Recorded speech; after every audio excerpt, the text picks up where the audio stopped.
How to replace the hard drive in your Geetac S410.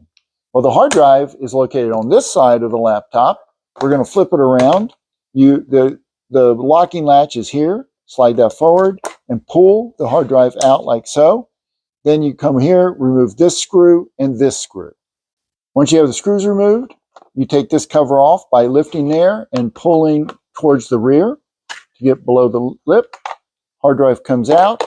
This is the connector. There will be a little double-sided tape on the other side. You pop this connector off, unplug, change out your hard drive, plug it back in, pop it back in. You just need to line up the connector into the slot.